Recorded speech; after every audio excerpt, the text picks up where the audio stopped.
பொண்ணு கோவில்ல வந்து மனமுருகி வேண்டிக்கிட்ட போல இருக்கு.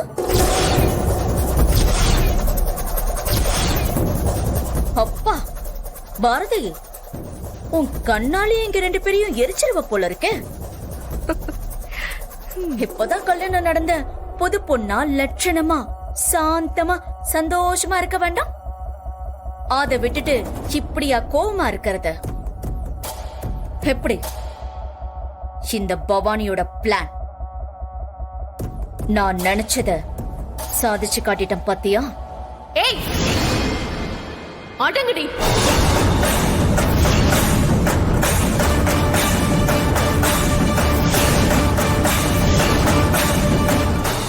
என்னடி ரொம்ப ஆடிட்டு இருக்கீங்க?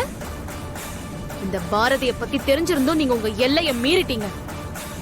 ஏ பவானி, என் புருஷனுக்கு துரோகம் பண்ணி சொத்தெல்லாம் எழுதி வாங்கிட்டு ஏதோ சாதிச்ச மாதிரி பேசிட்டு இருக்க. ஏய், உனக்கு அசிங்கமா இல்ல? அசிங்க பிடிச்சவளே, உனக்குலாம் கொஞ்சம் கூட வெக்கமே இல்லையா?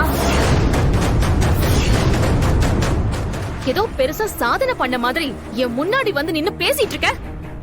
உனக்கெல்லாம் என்னடி தகுதி இருக்கு? உங்க 2 பேரையும் பாக்குறதுக்கு எனக்கு அருவருப்பா இருக்கு. ஏய், மரியாதையா பேசு. அடச்சி, வாய் மூடி.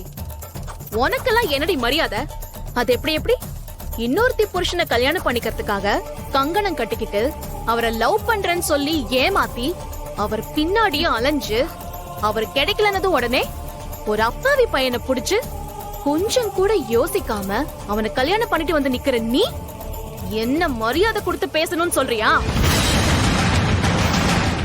உனக்கெல்லாம் மரியாதைய பத்தி யோசிக்க கூட எந்த தகுதியும் கிடையாது, அருகதை கூட கிடையாது. அப்புறம் இன்னொரு விஷயம், என் முன்னாடி இன்னொரு தடவை கையை நீட்டி பேசுனேன்னு வெச்சுக்கோ, அப்படியே அந்த கையை உடைச்சு விட்டுற வேண்டி. ஜாக்கிரதை. என்ன புரிஞ்சுதா? பொம்பளைங்கிறவ ஒரு குடும்பத்துக்குள்ள வந்தா அந்த குடும்பம் வளமாவும் செழிப்பாவும் இருக்கணும்.